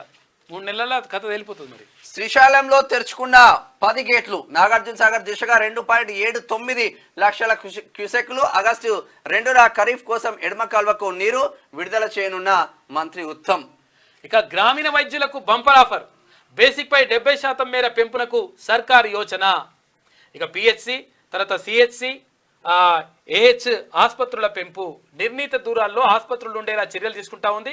4 చోట్ల కొత్తగా మొబైల్ క్యాన్సర్ పరీక్షా కేంద్రాలు ఏర్పాటు చేస్తున్నట్టు విప్లవాత్మక సంస్కరణలు అని చెప్పేసి మంత్రి దామోదర్ రాజనరసింహ అంటా ఉన్నాడు. నిజంగా ఇది ఒక మంచి పరిణామం. ఎందుకంటే గ్రామీణ వైద్యులకు బంపర్ ఆఫర్ ఇస్తారు. అంటే 70% వాళ్ళకు అదేంటి పెంచేస్తా ఉన్నారంట. బేసిక్ పై 70%. దీనివల్ల ఏంటంటే చాలా మంది డాక్టర్లు ఏమవుతుందంటే అసలు యాక్చువల్ గా పట్టణ ప్రాంతాల్లో ఉండడానికే ప్రయత్నం చేస్తారు. హైదరాబాద్ లాంటి చోటు ఉండడానికే ప్రయత్నం చేస్తారు. ఎందుకంటే పెద్ద పెద్ద ఆసుపత్రులు ఉంటాయి కాబట్టి ఇక్కడ వీళ్ళ క్లినికులు నడుస్తాయి, తర్వాత అక్కడ ఆసుపత్రుల్లో పనిచేస్తారు, తర్వాత అవన్నీ ఒక కథ నడుస్తుంటుంది అన్నట్టు. అట్లా కాకుండా గ్రామీణ ప్రాంతాల్లో ఎవరైతే నిజంగా నిబద్ధతతో పనిచేస్తారో వాళ్ళకు 70% బెనిఫిట్స్ ఇవ్వాలని చెప్పేసి రాష్ట్ర ప్రభుత్వం భావిస్తూ ఉంది. ఒక మంచి ఆలోచన. ఎందుకంటే గ్రామీణ ప్రాంతాల్లో చేసినటువంటి సేవలు చేస్తున్నటువంటి ఎవరైతే వైద్యులు ఉంటారో వాళ్ళకు 100% ఇటువంటి ఇవ్వడం మాత్రం మంచి పరిణామం. ఇదొకటి మంచి న్యూస్ అనే చెప్పుకోవచ్చు. ఎమ్మెల్యే యూటర్న్, తిరిగి బీఆర్ఎస్ లోకి గద్వాల శాసనసభ్యుడు కృష్ణమోహన్ రెడ్డి కేటీఆర్ ను కలిసి ఘర్ వాపసి ప్రకటన. అదే దారిలో మరికొందరు ఎమ్మెల్యేలు ప్రచారాన్ని ఖండించిన తెల్లం వెంకట్రావు, కాళ యాదయ్య. ఇది మంచి తెల్లం వెంకట్రావు, కాళ యాదయ్య చెప్తా ఉన్నారు, క్లియర్ చెప్తున్నారు, మేమే అట్లా పోమంటారు. అయితే ఇప్పుడు మంచి పరిణామం చెడ్డ పరిణామం చూసుకుంటే విషయం ఏంటంటే అసలు యాక్చువల్గా దీని మీద ఒక చర్చ జరుగుతుంది. అంటే అసలు యాక్చువల్గా మీకు కూడా చర్చించుకుని ఉండుంటారు. అయితే విషయం ఏంటంటే కావాలని చెప్పేసి ఇక్కడ బీఆర్ఎస్ వాళ్ళు కాంగ్రెస్లో కొంతమందిని పంపి అక్కడ 10 మందిని పంపి ఇంకో 20 మందిని గుంజుకొని పోతే ఇంకా మళ్ళీ ప్రభుత్వాన్ని ఏర్పాటు చేస్తారని చెప్పేసి ఇట్లా చేసే కార్యక్రమం చేస్తారనమాట. అందులో భాగంగానే కొంతమందిని పంపించిన మాట మాత్రం వాస్తవమే. కాకపోతే ఏంటంటే ఇట్లా చేయడం ద్వారా ఏమవుతుంది, నువ్వు ఉట్టినే పోయి వస్తే ఏమవుతుంది అంటే అందరూ వస్తారని చెప్పేసి ఇట్లా చర్చ జరిపిద్దాం అని ఇక్కడ కాకా తర్వాత కేటీఆర్ వీళ్ళందరూ కూడా ప్లాన్ చేసిండ్రంట. ప్లాన్ చేసేసి ఇప్పుడు అట్లా గరువాపసి కార్యక్రమాన్ని చేస్తున్నారంట. కాబట్టి నేను ఏమంటున్నానంటే చాలా జాగ్రత్తగా ఉండాల్సినటువంటి అవసరం ఉన్నది. ఎందుకంటే ప్రభుత్వం నడవాలంటే అంటే అన్ని రకాలుగా అన్ని ఒక్క కన్ను 2 కన్నులు కాదు 100 కన్నులతోటి మొత్తం చుట్టుపక్కలంతా కూడా చూడాల్సిన అవసరం ఉంటుంది. కాకపోతే మరి జాగ్రత్తగా ఉండండి. ఇటువంటి కార్యక్రమాలు జరుగుతున్నాయి అంటే ఇప్పుడు దీని ద్వారా సంకేతం ఏమిస్తున్నారంటే వాళ్ళు అందరు మళ్ళీ వస్తారు అనే సంకేతం ఇస్తున్నారు. కాకపోతే ఎవరు వస్తలేరు. మేమేం రామని చెప్పేసి తెల్ల వెంకట్రావు కానీ తర్వాత ఇక్కడ చేవెళ్ళ ఎమ్మెల్యే కాళయాదన్న కానీ నేను ఎట్టి పరిస్థితులు రామ్ మేము బరాబరే వచ్చినామని చెప్పేసి అంటున్నట్టు వాళ్ళు. అది లెక్క. అయితే ఈయనే మళ్ళీ యూటర్న్ తీసుకొని లోపలికి మళ్ళీ బీఆర్ఎస్ లకు పోవడంతోనే అక్కడ బీసీ బిడ్డకి మాత్రం న్యాయం జరిగిందని చెప్పుకోవచ్చు. సరితా తిరుపతయ్య యాదవ్ నిజంగా అంటే ఈయనకు పడక ఆయన బిఫోర్ ఎలక్షన్ల ముందు కాంగ్రెస్ కి వచ్చి కాంగ్రెస్ పార్టీ నుంచి పోటీ చేసిన వాళ్ళు పోటీ చేస్తే ఈయన మళ్ళీ కాంగ్రెస్ కి వస్తే ఇప్పుడు అన్ని నియోజకవర్గాలు అట్లనే పడే చాలా ఇబ్బందులు పడతా ఉన్నారు. వాళ్ళకైతే న్యాయం జరిగినట్టే తెలుసు. కదులుతున్న ప్రైవేట్ బస్సులో మహిళపై అత్యాచారం. నిందితుడు ఆ బస్సు అదనపు డ్రైవరేనట. వాడిని తీసుకొచ్చి నిజంగాని తునకతురకలు చేసే ఉండే. ఇక నిర్మల్ నుంచి 35 మంది ప్రయాణికులతో ప్రకాశం జిల్లాకు అర్ధరాత్రి అగాయిత్యమంట. బస్సును చేజ్ చేసి హైదరాబాద్లోని తార్నాకలో పట్టుకున్న పోలీసులు. 2 డ్రైవర్లు అరెస్టు, బస్సు సీజ్ చేసిందంట. ఉస్మానియా పోలీసులు వీళ్ళని పట్టుకున్నారట. పట్టుకొని వాడిని మరి ఏం చేసిందో చూడాలి. ఇక పట్టాలు తప్పిన హౌరా ముంబై రైలు, 2 మృతి, 22 మందికి గాయాలు. జార్ఖండ్ లో ఘటన. హైదరాబాద్ లో టెకీపై రేప్. సాఫ్ట్వేర్ ఉద్యోగినిపై స్నేహితుడి అఘాయిత్యం, మద్యం తాగించి అపస్మారక స్థితిలో ఉండగా ఆపై అతని స్నేహితుడిని పిలిపించి కిరాతకం. ఒకరి అరెస్టు, పరారిలో మరొక. ఈ పోవుడెందుకు, అమ్మాయిల మద్యం దాగుడెందుకు? తాగితే సోకన్నట్టు. ఇప్పుడు ఏంటంటే తాగుతలేనంటే ఇక వాడు వేస్తున్నట్టు ట్రెండ్ అయిపోయింది. బాయ్ ఫ్రెండ్ లేకపోతే వేస్ట్. అది కూడా లేదా ఇట్లా లెక్క. ఇప్పుడు పరిచయం ఉండదు లెక్క. శనార్థి తెలంగాణ కాకపోతే కూడా తక్కువ చూస్తున్నారు. రియల్ హీరోకి శుభాకాంక్షల వెల్లువ. మీ సేవ స్ఫూర్తిదాయకమన్న చంద్రబాబు నాయుడు. ఇక బీసీల అభ్యున్నతి కోసం ఏ త్యాగానికైనా సిద్ధం. ఎమ్మెల్సీగా గెలవడం బీసీలు పెట్టిన భిక్షే. మంత్రి పదవి ఇచ్చినా తీసుకోను. బీసీ ప్రయోజనాలే నాకు ముఖ్యం. కులగణన చేసిన తర్వాతే స్థానిక సంస్థల ఎన్నికలు. రాహుల్ గాంధీ పైన నమ్మకం ఉంది. కాంగ్రెస్ ప్రభుత్వం ఇచ్చిన మాట నిలబెట్టుకుంటుంది. బీజేపీ బీఆర్ఎస్ ఇప్పటికైనా చిత్తశుద్ధి నిరూపించుకోవాలి. ఎమ్మెల్సీ తీన్మార్ మల్లన్న నిన్న మాట్లాడాడు. బీసీల అభ్యున్నతి కోసం ఏ త్యాగానికైనా సిద్ధమని పట్టభద్రుల ఎమ్మెల్సీ తీన్మార్ మల్లన్న అన్నారు. హైదరాబాద్ లోని తాజ్ కృష్ణలో కులగణన, స్థానిక సంస్థల్లో రిజర్వేషన్ల పెంపుపై సదస్సు, తెలంగాణ బీసీ మేధావుల ఫోరం సదస్సు నిర్వహించింది. ఈ సందర్భంగా ఎమ్మెల్సీ తీన్మార్ మల్లన్న మాట్లాడుతూ తాను ఎమ్మెల్సీగా గెలిచానంటే అది బీసీలు పెట్టిన భిక్షేనన్నారు. తనకు మంత్రి పదవి ఇచ్చినా తీసుకోబోమని, బీసీల ప్రయోజనాలే తనకు ముఖ్యమని చెప్పారు. కులగణన చేసిన తర్వాత స్థానిక సంస్థల ఎన్నికలకు నిర్వహించాలని ఇది రాహుల్ గాంధీ మాట అని స్పష్టం చేశారు. కులగణన తర్వాతే స్థానిక సంస్థల ఎన్నికలు నిర్వహించాలని తీన్మార్ మల్లన్న డిమాండ్ చేశారు. పార్టీల పరంగా విభేదాలున్న బీసీల కోసం అందరం ఏకతాడిపై నిల్చుంటామని మల్లన్న చెప్పుకొచ్చారు. బీసీలో అలజడి మొదలైందన్నారు. సెకండ్ పేజ్ లో చూద్దాం మిగతాది. ఇక ఇది ఎక్కడి వరకు వెళ్తుందో తెలియదన్నారు. నాకు రాజకీయాల కంటే బీసీల ప్రయోజనాలు ముఖ్యమని, రేవంత్ రెడ్డి కావాలన్నా బీసీలు కావాలన్నా అంటే బీసీలే కావాలంటారని స్పష్టం చేశారు. బీసీలను రాజ్యాధికారం వైపు తీసుకెళ్తారని, బీసీలు గతంలో లాగా లేరని చైతన్యవంతులయ్యారని తెలిపారు. బీసీలకు ఎక్కడ అన్యాయం జరిగినా మనం ఐక్యంగా ముందుకెళ్దామని చెప్పారు. అనంతరం మాజీ స్పీకర్ మధుసూదనాచారి మాట్లాడుతూ దేశాన్ని శాసిస్తుంది డబ్బు, రాజ్యాధికారం మాత్రమేనని చెప్పారు. భారత్లో బీసీలు 90% మంది ఉన్నారని, కానీ రాజ్యాధికారంలో మనం ఎక్కడ ఉన్నామో ఆలోచించుకోవాలని వ్యాఖ్యానించారు. మనకు కావాల్సింది వాటా రావాలంటే రావాల్సిన వాటా రావట్లేదని, ఎన్నో ఉద్యమాల్లో బీసీలు ముందున్నారని చెప్పారు. ఇప్పుడు మన కోసం మనం పోరాటం చేయాల్సిన అవసరం ఏర్పడిందని అన్నారు. అందరం ఒక్కతాటిపై కలిసి పోరాడి ప్రభుత్వాలపై ఒత్తిడి తేవాలని ఆయన పిలుపునిచ్చారు. మాజీ ఎంపీ వి హనుమంతరావు మాట్లాడుతూ జనాభా పరంగా అధికంగానే ఉన్నప్పటికీ రిజర్వేషన్లు లేక అవకాశాలు మాత్రం దక్కడం లేదన్నారు. 20 మంది బడ్జెట్ తయారు చేస్తే అందులో 2 బీసీలు మాత్రమే ఉన్నారని పేర్కొన్నారు. బీసీల్లో ఒకరు ముందుకు వెళ్తే ఇంకొకరు వెనక్కి లాగేవారని, కానీ ప్రస్తుతం బీసీల్లో చైతన్యం వచ్చిందన్నారు. స్థానిక సంస్థల ఎన్నికలను కులగణన తర్వాత నిర్వహించాలని, లేకపోతే ఊరుకోబోమని చెప్పారు. కులగణన చేసి బీసీలకు న్యాయం చేయాలని రేవంత్ రెడ్డి కోరాడని, ఎవరు గెలిచినా మా బీసీ ఓట్లతోనే అంశాన్ని గుర్తు ఉంచుకోవాలన్నారు.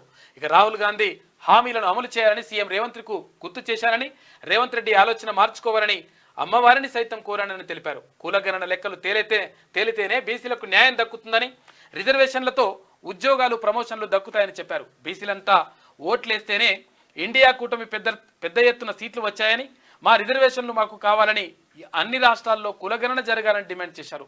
చట్టసభల్లో రిజర్వేషన్ బిల్లు పాస్ అయితేనే బీసీల బతుకులు మారుతాయని చెప్పారు.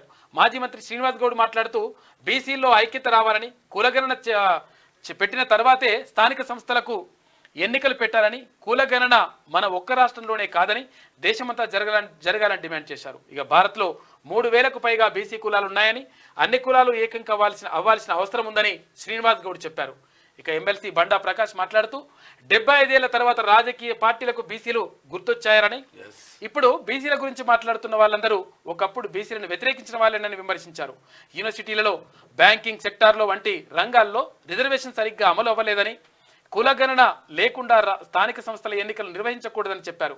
కులగణన అనేది నాన్ పొలిటికల్ గానే ముందుకెళ్లాలని కోరుతున్నానని, జాతీయ స్థాయి సదస్సును హైదరాబాద్లో నిర్వహించాలని సూచించారు. ఇక సదస్సులో మాజీ high court chief justice Eshwaraiah, retired IAS T Chiranjeevulu, Samala Venu, తర్వాత జాజుల శ్రీనివాస్ గౌడ్, మాజీ MLC Poola Ravinder, BS Ramulu, professor Thirumali, Vijayakumar, Cheruku Sudhakar, journalist Raghu, Suryarao, Karnakar, వివిధ బీసీ సంఘాల ప్రతినిధులు పాల్గొన్నారు. కాలేజ్ టీవీ సీనన్న కూడా పాల్గొన్నాడు. డాక్టర్ వినయ్ పుంజాల శివశంకర్ వాళ్ళ కొడుకు కూడా చాలా పెద్ద ఎత్తున బీసీల కోసం కొట్లాడుతూ ఉన్నారు. ఇక ఏమేం తీర్మానాలు చేసిందో ఒకసారి చూద్దాం. హైదరాబాద్ డిక్లరేషన్ల తీర్మానాలు.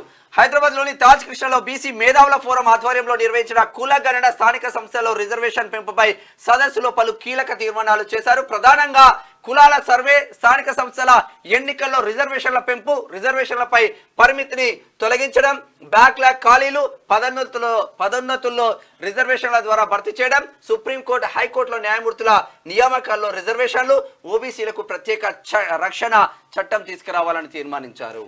ఒకటి, కుల సర్వేకి లేకుండా స్థానిక సంస్థల ఎన్నికలకు వెళ్లాలన్న నిర్ణయాన్ని పునఃపరిశీలించాలని రాష్ట్ర ప్రభుత్వాన్ని అభ్యర్థించడంతో పాటు కామారెడ్డి బీసీ డిక్లరేషన్ కట్టుబడి ఉండడం. రెండు, స్థానిక సంస్థల ఎన్నికల్లో రిజర్వేషన్ల పెంపుదల, వర్గీకరణ, బీసీ రిజర్వేషన్లను 23% నుంచి 42% పెంచాలని కామారెడ్డి డిక్లరేషన్ ప్రకారం బీసీల వర్గీకరణ చేయాలని రాష్ట్ర ప్రభుత్వానికి విజ్ఞప్తి చేయాలని తీర్మానించారు. వాళ్ళు రాష్ట్ర ప్రభుత్వం ఇచ్చిన హామీనే అది. బీసీలు అత్యంత వెనుకబడిన కులాల వారి ఆర్థిక సాధికారత కోసం ఉప ప్రణాళిక ప్రకారం ఓబీసీ అభివృద్ధి సంక్షేమం కోసం సంవత్సరానికి 20,000 కోట్లు కేటాయించాలని రాష్ట్ర ప్రభుత్వానికి విజ్ఞప్తి చేయడం. నాలుగో తీర్మానం, ప్రభుత్వంలోని వివిధ పోస్టుల నియామకాల్లో దమాషా ప్రాతినిధ్యం కల్పించడం, కార్పొరేషన్ చైర్మన్లు, వైస్ ఛాన్సలర్ల పోస్టులు రాష్ట్ర ప్రభుత్వం పారాస్టేటల్ బాడీల కింద ఉన్న ఇతర పోస్టుల నియామకంలో దమాషా ప్రాతినిధ్యాన్ని కొనసాగించాలని రాష్ట్ర ప్రభుత్వానికి విజ్ఞప్తి చేసినట్లు. ఇక్కడ నిజంగానే కార్పొరేషన్ మంచి పోస్టులు అన్నారు, వాళ్ళు కొట్టుకపోయిన్లు. ఇక బీసీ కార్పొరేషన్ మా జైపాలనకి ఇస్తే ఎంబీసీ కార్పొరేషన్ దానికి ఉన్నదే బడ్జెట్ లో 9,200. ఇక పొన్నం ప్రభాకర్ అన్న ఏం చేస్తాడో, ఇప్పుడు ఈయన ఏం చేస్తాడో, ఆ జీతాలు ఏమి ఇస్తారో. ఇక బీసీలకు దాంట్లో కార్పొరేషన్ లోన్లు వచ్చేది లేదు, మన్ను లేదు, మశానం లేదు. బీసీ కులాల వారి సంస్కృతి, నైపుణ్యాలు, సాంప్రదాయాలు మొదలైన వాటిని రికార్డు చేయడం, వాటిని సంరక్షించడం కోసం మోనోగ్రాములు తయారీ చేయాలంట. ఇక 6, రాబోయే దశాబ్దాల జనాభా గణనలో కుల గణనను నిర్వహించాలని, సమ్మిళిత వృద్ధి, అందరికీ సామాజిక న్యాయం కోసం, ఓబీసీల వర్గీకరణ కోసం భారత ప్రభుత్వాన్ని విజ్ఞప్తి చేయాలని తీర్మానం. ఇక ప్రత్యేక చట్టాన్ని రూపొందించడం ద్వారా రిజర్వేషన్లపై 50% పరిమితిని తొలగించాలని, ఓబీసీలకు వారి జనాభా నిష్పత్తిలో రిజర్వేషన్ కోటాను పెంచడం. 8, ఓబీసీల రాజకీయ సాధికారిత కోసం అసెంబ్లీ, లోక్సభ వంటి చట్టసభల్లో ఓబీసీ రిజర్వేషన్లు కల్పించాలని తీర్మానించారు. వాస్తవంగా రిజర్వేషన్లు ఉండాలి బీసీలకు. ఇక బ్యాక్లాగ్ ఖాళీలు, పదోన్నతుల్లో రిజర్వేషన్లు భర్తీ చేయడం, ఓబీసీలకు ప్రమోషన్లలో రిజర్వేషన్లు కల్పించాలని, ప్రభుత్వంలో వారికి కేటాయించిన కోటాను కొనసాగించాలని, అన్ని బ్యాక్లాగ్ ఖాళీలు భర్తీ చేసేలా నిర్ణయం తీసుకోవడం, ఇది కూడా ఇంపార్టెంట్. ఇక్కడ 10వ తీర్మానం, హైకోర్టు, సుప్రీంకోర్టులకు న్యాయమూర్తుల నియామకంలో రిజర్వేషన్ కోటాను అందించడానికి ప్రత్యేక చట్టాలను ఆమోదించడానికి భారత ప్రభుత్వానికి విజ్ఞప్తి చేయడం, తద్వారా న్యాయ పరిరక్షణ వ్యవస్థలో అట్టడుగు వర్గాలకు చెందిన వారి గొంతులు వినిపించాలని నిర్ణయించారు. నిజంగా హైకోర్టులో, సుప్రీంకోర్టులో ఎందుకు ఉండాలంటే రిజర్వేషన్ ఉండదు. ఇప్పటి వరకు అట్టడుగున ఉన్న ఈ వర్గాల వారికి సమాన అవకాశాలు, సర్వతోముఖాభివృద్ధి కల్పించేందుకు మండల్ కమిషన్ సిఫారసులు పూర్తిగా అమలు చేయాలని రాష్ట్ర, కేంద్ర ప్రభుత్వాలకు విజ్ఞప్తి చేయడం. 12 ఓబీసీల రక్షణ కోసం ప్రత్యేక చట్టాన్ని ఆమోదించేలా చేయాలని ఇవన్నీ తీర్మానించారు. కూడా 12 తీర్మానాలు చేసేసి నిన్న బీసీల సభ జరిగింది నిన్న అక్కడ తాజ్ కృష్ణ హోటల్లో. ఇది ఇట్లా ఉంటే త్వరలో 3వ ఆర్థిక వ్యవస్థగా భారత్ 8% వృద్ధి రేటుతో భారత్ దూసుకెళ్తుంది. ప్రపంచ వృద్ధిలో దేశం వాటా 16%, 25 కోట్ల మందికి పేదరికం నుంచి విముక్తి. సిఐఐ సదస్సులో నిన్న ప్రధానమంత్రి కీలక వ్యాఖ్యలు చేసేందులో ఇది కూడా అయిపోయింది. వయనాడులో దారుణం, భారీ వర్షాలకు విరిగిపడ్డ కొండ చర్యలు 107 మంది మృతి.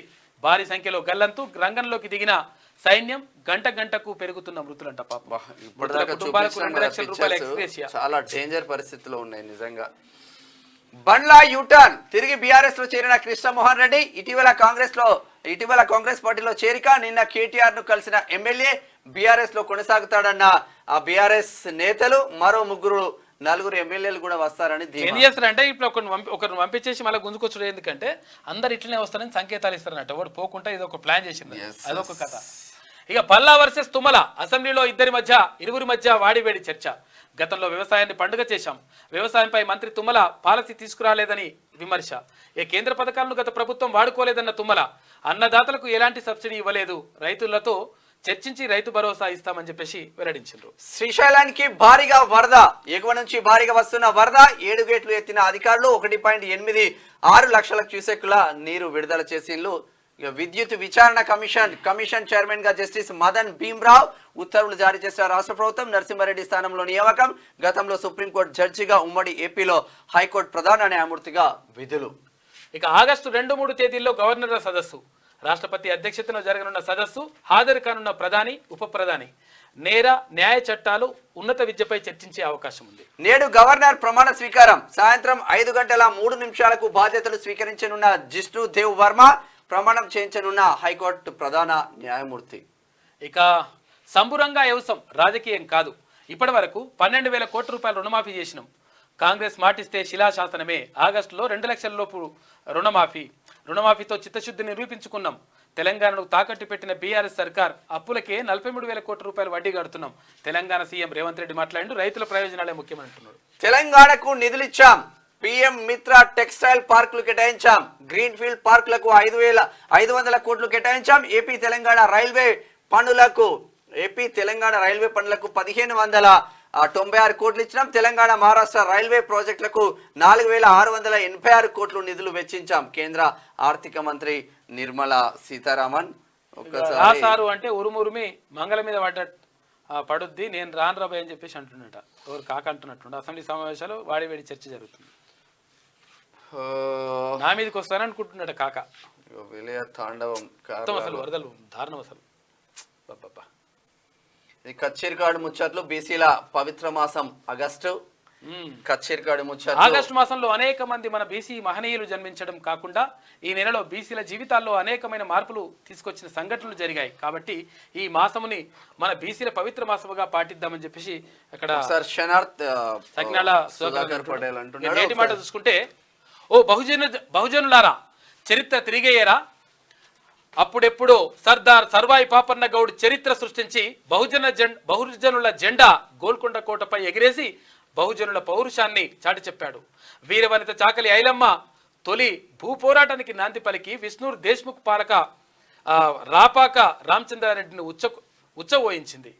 ఇక 100 ఏండ్లు గడుస్తున్నా మళ్ళీ బానిస బతుకులే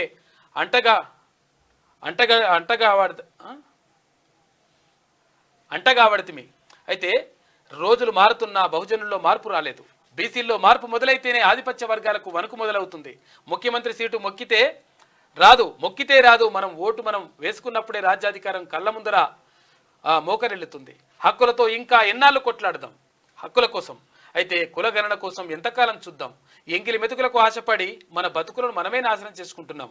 ఇప్పటికైనా మేలుకుందాం. బీసీ నాయకుల సత్తా రాజకీయాల్లో చూపిద్దామని చెప్పేసి పెద్దపల్లి రాజన్న. నిన్న ఇంకో మాట కూడా లీడర్లందరూ నిన్న మాట్లాడుతున్న బీసీ ఇంటలెక్చువల్ ఫోరంలో, ముఖ్యమంత్రి రెడ్డి సామాజిక వర్గానికి ఉంది, ఉప ముఖ్యమంత్రి ఎస్సీ సామాజిక వర్గానికి ఉంది.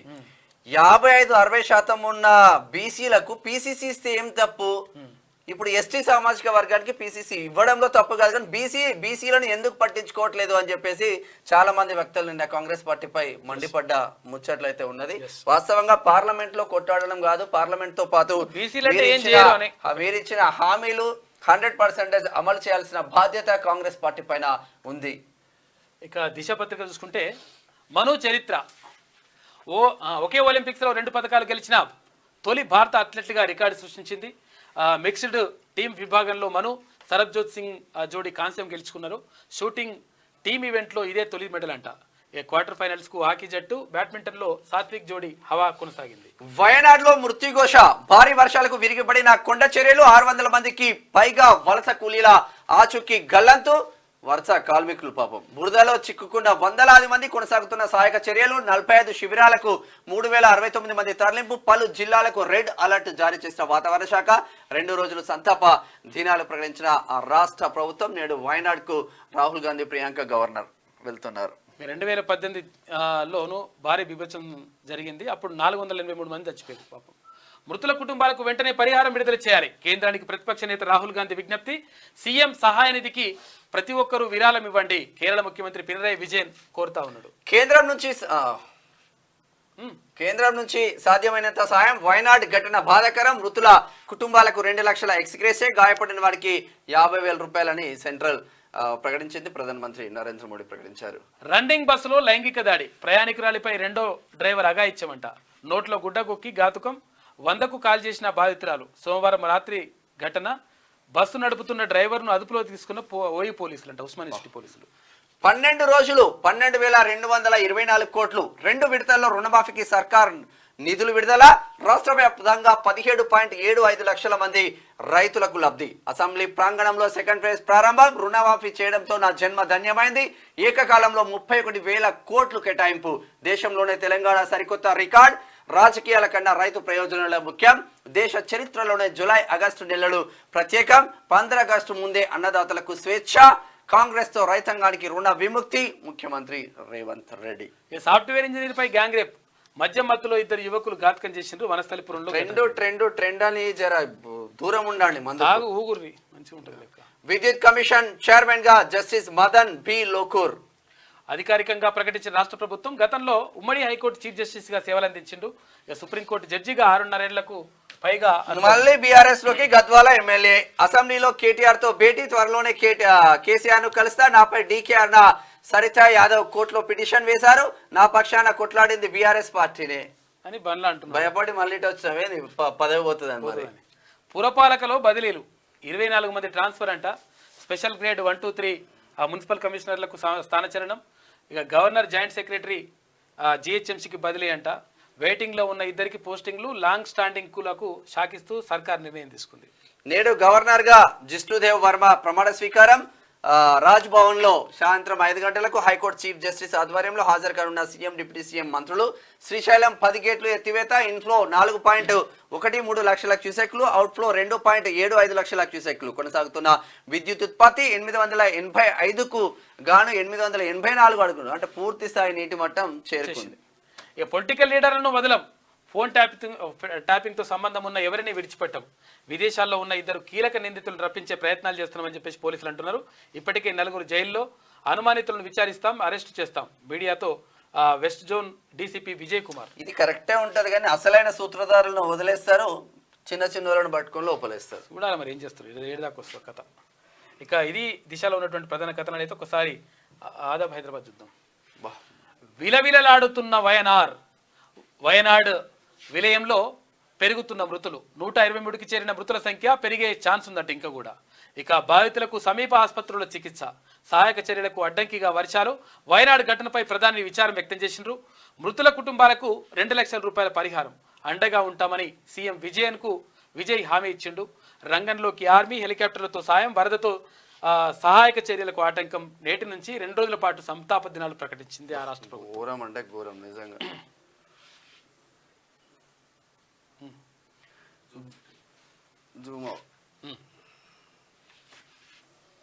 విద్యుత్ కమిషన్ కు కొత్త చైర్మన్ మాజీ chief justice Madan B Lokur నియామకం. గతంలో ఏపీ హైకోర్టులో ప్రధాన న్యాయమూర్తిగా విధులు. విచారణ ఎలా జరుగుతుందోనని రాష్ట్ర ప్రజల్లో ఉత్కంఠ. ఇప్పటికే దాదాపుగా పూర్తయిన కమిషన్ విచారణ. విద్యుత్ కొనుగోలులో అక్రమాలు జరిగాయన్న ప్రభుత్వం. విచారణకు కమిషన్ వేసిన కాంగ్రెస్ సర్కార్. ఇక నేరుగా ఖాతాల్లోకి రెండో దశలో 7 లక్షల మంది రైతులకు రుణమాఫీ. ఇక ఆగస్టులోగా 2 లక్షల లోపు రుణాలు కూడా.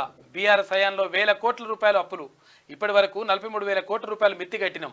అసెంబ్లీ ప్రాంగణంలో ప్రారంభించిన సీఎం రేవంత్ రెడ్డి 1.5 లక్షల రుణమాఫీ కింద నిధులు విడుదల. ఇక రైతుల ప్రయోజనమే ప్రాధాన్యమని చెప్పేసి ముఖ్యమంత్రి అంటున్నాడు. ఒకసారి ఆజ్కి బాత్ చూద్దాం. ఓ బీసీ అన్నలారా అక్కలారా, ఇకనైనా మేల్కొంటారా? బీసీ కులగణన కుంటు పడక ముందే గలమెత్తి గర్జిద్దాం. బీసీ రిజర్వేషన్ల కొరకు పోరాటం చేద్దాం. అగ్రవర్ణాల ఆధిపత్యానికి దాసోహం అంటారా? అస్తిత్వం కోసం పోరాటానికి నడుం బిగిద్దాం. బీసీల ఓట్లప్పుడే యాదికొచ్చే మర మనుషులేనా? బీసీలలో మేధావులకు కొదవలేదు, కానీ కులగణన కోసం ఎవరు ముందుకు రావట్లేదు. మన మౌనం మన బీసీల మనుగడనే దెబ్బతీయక ముందే ప్రశ్నించే తత్వాన్ని అలవర్చుకుందాం. ఎన్నో ఉద్యమాలను ముందు నడిపిన మనం ఎందుకు వెనకడుగు వేస్తున్నామో ఒక్కసారి ఆత్మవిమర్శన చేసుకోవాలి. పచ్చనోట్ల కట్టలు, అగ్రవర్ణాల అధికార బలం మన నోటికి తాళం వేస్తుందా అనే అనుమానం తలెత్తుతుంది. అయితే గల్లీ నుంచి ఢిల్లీ వరకు బీసీలకు అడుగడుగున అన్యాయమే కదా. బీసీల హక్కుల కోసం పోరాటానికి సిద్ధం కండి. యాచించడం మానుకొని శాసించే స్థాయికి వెళ్దామని చెప్పేసి పదండి అని చెప్పేసి రమేష్ గాన్లా రాసిన టాక్స్ పేయర్ కు అలర్ట్. అబ్బా, నేటితో ముగియనున్న ఐటీ రిటర్న్స్ దాఖలు చేయకుంటే జరిమానాలు తప్పవు. ఈ ఫైలింగ్ పోర్టల్లో వెంటాడుతున్న సమస్యలు. గడువు పెంచాలంటున్న కొందరు యూజర్లు. ఇక రెండో దశలో 7 లక్షల రూపాయల మందికి రుణమాఫీ అంత అయిపోయింది కదా. ఇక బీఆర్ఎస్ హయాంలో 100 కోట్ల రూపాయల భూములు హాంఫట్. హైదరాబాద్ కేంద్రంగా నకిలీ ఆధార్ కార్డుల తయారీ ముఠా. ఆధార్తో వేలిముద్రలు ఫోటోలతో సహా ముఠా సభ్యులకు అప్డేట్ అంట. మనుషులు బతికుండగానే చనిపోయినట్లు డెత్ సర్టిఫికెట్లు తెస్తున్నారు. ఇక మృతుడి కుటుంబ సభ్యులుగా లీగల్ ఎయిర్ సర్టిఫికెట్లు సృష్టించిన కేటుగాళ్ళు. ప్రభుత్వ లేఅవుట్లలో పార్కులు, స్థలాలు చాలా ఏళ్ల క్రితం కొన్న ప్లాట్లే వీరి టార్గెట్ అంట. ఇక సిబిఐ, ఏసీబీ అధికారులు దృష్టి పెడితే 1000 కోట్ల రూపాయల విలువైన భూమి కబ్జాలు ముందుకు వస్తాయంట. చెక్ పెట్టొచ్చు. బీసీ ఎమ్మెల్యేలు గెలవాలి. 33 జిల్లాల్లో 33 మంది గెలిచేలా కృషి చేయాలి. రాష్ట్ర బీసీ సాధికారిక సంఘం అధ్యక్షులు ప్రతాని రామకృష్ణ గౌడ్. బీసీ సాధికారిక సంఘం ఆధ్వర్యంలో 133 కులాల ప్రతినిధులతో సమావేశం. బీసీల కోసం పనిచేయడానికి ఎల్లవేళలా సిద్ధంగా ఉంటా. ఏకతాటిపై నిన్న అంత పెద్ద ఉన్నది. స్కిల్ యూనివర్సిటీతో యువతకు నైపుణ్యాలు. అసెంబ్లీలో బీసీ బిల్లు ప్రవేశపెట్టిన శ్రీధర్ బాబు. కొత్త వారు చర్చల్లో పాల్గొనేలా చూడాలన్న కేటీఆర్. బీసీ రాకుండా చేస్తూ ఉంటారు కాంగ్రెస్. ఇప్పుడు కొత్త డ్రామాలు ఆడతారు. బీఆర్ఎస్ కొత్త డ్రామాలకు తెర. ఎమ్మెల్యేల యూటర్న్ అంటూ ప్రచారం. అలాంటిదేమీ లేదు. మరికొందరు చేరుతారు. మంత్రులు పొంగులేటి, కోమటిరెడ్డి ఇలా ధీమా. బీఆర్ఎస్ డ్రామాలను నమ్మరన్న ఎమ్మెల్యేలు. పరవళ్లు తొక్కుతున్న కృష్ణమ్మ. శ్రీశైలం 7 గేట్ల ఎత్తివేత. 4.02 లక్షల క్యూసెక్కులు ఇన్ఫ్లో వస్తూ ఉంది. పట్టణ ప్రణాళికలో అవినీతి తిమింగలం ఏడలేదు, అంతటా ఉంది. అవినీతి అధికారి ప్రదీప్ కుమార్ అంతులేని ఆగడాలు. టీఎస్ బీపాస్ లో దొంగలకు సర్ది కట్టిన అధికారులు. ఏసీబీ దాడులు చేస్తే మరిన్ని బహిర్గతమయ్యే ఛాన్స్. సీఎం రేవంత్ రెడ్డి దృష్టి పెడితేనే అవినీతికి చెక్. అవినీతి తిమింగలంపై చర్యలు తీసుకోవాలని సామాజికవేత్తల డిమాండ్. ఇది ఆదాపులో ఉన్నటువంటి ప్రధాన కథనాలు అయితే ఒకసారి ఈనాడు చూద్దాం. ఊళ్ళను మింగిన కొండలు. మట్టి చర్యలు విరిగిపడి 123 మంది మృతి, 128 మందికి గాయాలు, 98 మంది ఆచూకీ గల్లంతు. బురదలో కూరుకుపోయిన 100 మంది. భారీ వర్షాలకు వయనాడు జిల్లా అతలాకుతలమైంది. ఇల్లు, వంతెనలు ధ్వంసమైపోయినాయి. అయిపోయింది ఘోరం. ఇద్దరు అమ్మలున్న అనాథను. పేదరికం కన్న తల్లి పేగుబంధాన్ని తెచ్చింది. పెంచిన తల్లి ప్రేమను మసకబార్చింది. చిన్నారిని శిశు గృహకు. ఏమైందంటే ఇప్పుడు వీళ్ళు ఉన్నారు కదా, ఇప్పుడు అసలు యాక్చువల్గా పిల్లల్ని అమ్మిన వాళ్ళు కొంతమంది ఉంటే దత్తత తీసుకున్నట్టుగా చేసిన వాళ్ళు కొంతమంది. ఇది అధికారికంగా జరగకపోవడంతో ఏమైంది, అమ్మిన వాళ్ళు ఏమో మా బిడ్డ మాకు కావాలని వాళ్ళు పోయినరు. ఇక కొన్నోళ్ళు అంటారు కదా, కొన్నోళ్ళు అంటే పెంచారు కదా. కొంతమంది సంవత్సరం, 2 సంవత్సరాలు, 3 సంవత్సరాలు కూడా పెంచుకున్న తర్వాత వాళ్ళ మీద మమకారం పెంచుకున్నారు. మేము కన్న తల్లిదండ్రులం అని చెప్పేసి వాళ్ళు, మేము పెంచిన తల్లిదండ్రులం అని వీళ్ళిద్దరికి కాకుండా వాళ్ళని తీసుకుపోయి అక్కడ ఏది గృహాల దాంట్లో వేసేస్తున్నారు, శిశు గృహాలకు తరలిస్తున్నట్టు వాళ్ళని పిల్లల్ని. పాపం అన్యాయం. దేశానికి మనుహారం. ఒలింపిక్స్ లో మను భాకర్ ఖాతాలో 2వ పథకం. సరబ్జోత్ తో కలిసి షూటింగ్ లో కాస్యం. గ్రేట్. ఇక ఆగస్టులో రైతులకు రుణవిముక్తి. 2 లక్షల వరకు రుణమాఫీకి ఏకకాలంలో 31,000 కోట్లు కేటాయించాం. 12 రోజుల్లోనే 12,000 కోట్లు జమ. ముఖ్యమంత్రి రేవంత్ రెడ్డి 1,00,000 వరకు రుణమాఫీకి నిధులు విడుదల అని చెప్పేసి ఒక వార్త. ఇక 2 విడతల్లో 17,75,235 మందికి రుణమాఫీ జరిగిందంట. రెండో విడతలోనూ అగ్రస్థానంలో నల్గొండ. విద్యుత్ విచారణ కమిషన్ చైర్మన్ గా జస్టిస్ మదన్ బి లోకూర్ రాష్ట్ర ప్రభుత్వం ఉత్తర్వులు జారీ చేసింది. తిరిగి భరాసాలోకి గద్వాల ఎమ్మెల్యే గింత పెద్దగా చేసింది. ఇప్పుడు ఏమిగో ఇప్పుడు ఒకవేళ ఇక్కడ నుంచి అక్కడ పోతే అయ్యేది సరిగా. కేటీఆర్ బండ్ల కృష్ణమోహన్ రెడ్డి భేటీ. అరే ఎండ్లా గెలిచినోడు అందులో ఉండండి రాబాయ్. నైపుణ్యంతో కూడిన మానవ వనరులే లక్ష్యం. పరిశ్రమలు, సేవా రంగాల అవసరాలకు తగినట్లు కోర్సులు, యువతకు మెరుగైన ఉపాధి, ఉద్యోగ అవకాశాలు. శాసనసభలో యువ భారత నైపుణ్య విశ్వవిద్యాలయం బిల్లు పెట్టిన మంత్రి శ్రీధర్ బాబు. ఇక ఛాన్సలర్గా సీఎం లేదా గవర్నర్ ఉంటారంట. కథం తొక్కిన ఆశా కార్యకర్తలు. సమస్యలపై సిఎఫ్డబ్ల్యూ కార్యాలయం ముట్టడి, పోలీసులతో వాగ్వాదం, తోపులాట. నిన్న తమ డిమాండ్ల సాధనకు ఆశా కార్యకర్తలు మంగళవారం కథం తొక్కారు. రాష్ట్రంలోని వివిధ జిల్లాల నుంచి వేలాదిగా తరలి వచ్చారు. హైదరాబాద్ కోటి డిఎంహెచ్ఎస్ క్యాంపస్ ఆవరణలోని రాష్ట్ర వైద్య కుటుంబ సంక్షేమ శాఖ కమిషనర్ కార్యాలయం ముట్టడి ఉద్రిక్తంగా మారింది. ఆశాలకు స్థిర వేతనం 18,000 చెల్లించాలనే ప్రధాన డిమాండ్తో పాటు మరో మొత్తం 24 డిమాండ్. ఇటువంటి వార్త 100% మెయిన్ లో రావాలి. ఈనాడులో వచ్చింది, మరి ఏ పత్రిక కవర్ చేయలేదు ఎందుకు? ఇది ఈనాడులో ఉన్నటువంటి ప్రధాన కథనాలు. ఆమె ఏమంటారు చూడు లాస్ట్ కు. వరదొచ్చెనమ్మా వానొచ్చెనమ్మా, దేవభూమి గుండె కోత. నిజంగా పాపం దారుణం. వీటిలో వచ్చినాయి వరదలు, చాలా దారుణమైనటువంటి. వైట్ లో వైట్ రాసి వయనాడు విలయం, రెడ్ రాయాల్సింది. కొండలు కరిగి ఊళ్లపై ఒరిగి. కేరళలో కొండ చర్యలు బీభత్సం. 133 మందికి పైగా దుర్మరణం. 600 మంది మొత్తం కూడా వలస కూలీలు ఉన్నారంట. గల్లంత అయినరు. ధాన్యంలో స్కామ్ జరిగిందంట. 1,100 కోట్లు 7 నెలలు. మీరున్నప్పుడే జరిగిందంతా. మను అద్వితీయం.